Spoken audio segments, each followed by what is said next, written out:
Thank you so much, Mr. Speaker. And I also thank the gentle lady from Indiana for yielding me the customary 30 minutes, and I yield myself such time as I may consume. Mr. Speaker, today we consider a rule for two bills that do not address the most pressing issues in our country. Over the last 2 weeks in New Mexico, I spent my time in my beautiful large district in classrooms, meeting with healthcare providers, learning from tribal leaders, talking to students and their parents. They shared their worries about poor access to healthcare, about affordable housing, about their worries about whether we were going to target Social Security and Medicare in this House. They talked to me about the epidemic of gun violence. Let's talk about that epidemic. There have been at least 145 mass shootings so far this year. 145 mass shootings. So more kids die from gun violence than from any other cause. And Americans want Congress to pass meaningful gun safety laws so our kids can be safe and cared for in our schools. So what are we getting out of the Education Committee? We're getting books, book banning, and now sports banning. And you know what? Books and sports don't kill kids. Guns do. I have behind here just some of the names of the many children who have died in their classrooms and in their schools. So parents are scared, students are terrified of being killed at school, at a place where they should feel safe and ready to learn. Kids should be able to go to a 16th birthday party and come home again. But the bills this rule makes in order won't fix the scourge of gun violence in this country. While kids are dying from gun violence, the answer from the House Republicans' majority is to bully trans girls with H.R. 734 and undermine D.C.'s local laws. That's not okay. Today, I stand in strong solidarity with some of the most vulnerable students in our schools, trans girls. Trans kids deserve to be understood. They deserve to be loved. They deserve an opportunity to play on a team and make friends. Today, the Republican majority has brought up yet another bill that is meant to divide us, to get people angry and upset over things that are not key to whether they can have what they want their kids to accomplish in school. H.R. 5, which the Republican majority passed in March, was about banning books. H.R. 734, which we are debating this week, is about bullying kids. The problem is this: when you bully these kids, it can lead to their death. I'm worried that this bill will lead to rising suicide rates among the most vulnerable kids in our schools.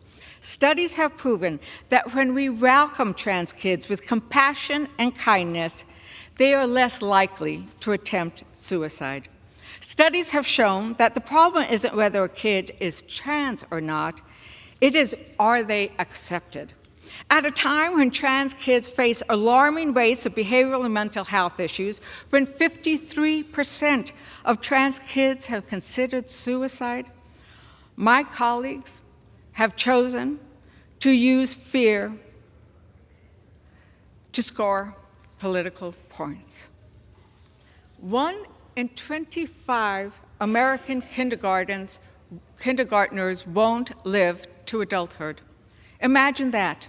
Going into a kindergarten class like I did several times in my district, looking out at that class, which one of those precious children will not make it to adulthood? That is the issue we should be addressing, both gun violence and addressing behavioral and mental health, providing the resources that they need. And you know what? The rate of the children not making it is twice for Hispanics and over 3 times as much for Black students. But do we go after that in this bill? No, we don't. Sports and books, that's what H.R. 734 goes after, not guns and violence.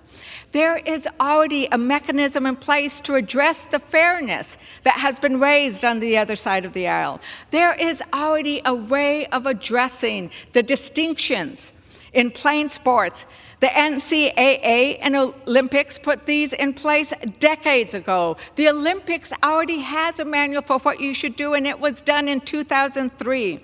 And here in the United States, we already have something done by the NCAA. The NCAA adopted a student-athlete participation policy. That will cover the concerns that some people may have. Because women in sports, I will tell you, they say they're doing this for women. Well, guess what? Women in sports who compete, they don't want this bill. They understand it's not about sport, but about making people angry.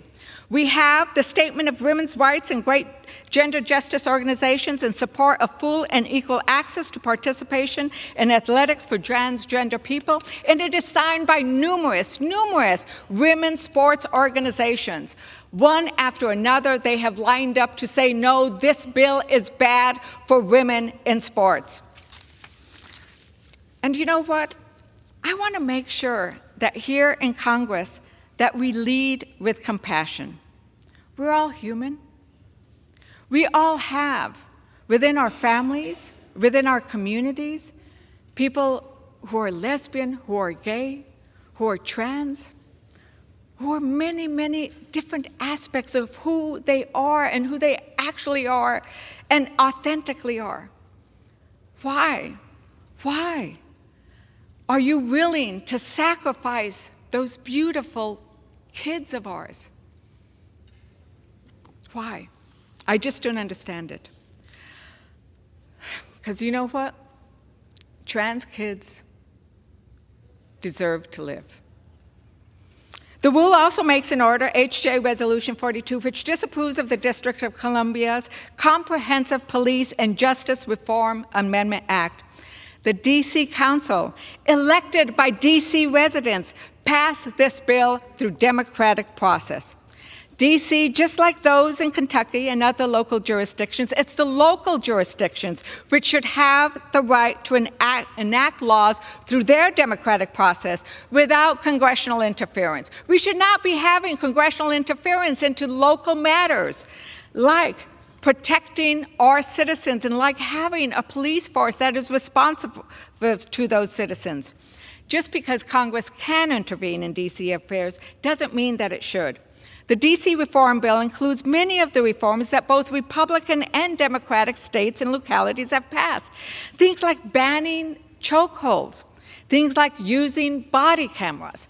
That is available in red districts, in red states, in red cities, in blue cities. In New Mexico, we have those things. So let's stop interfering in D.C.'s affairs. Let's put forward legislation, in contrast, that addresses the needs of all Americans. I urge my colleagues to oppose the rule, and I reserve. The gentlewoman from New Mexico reserves.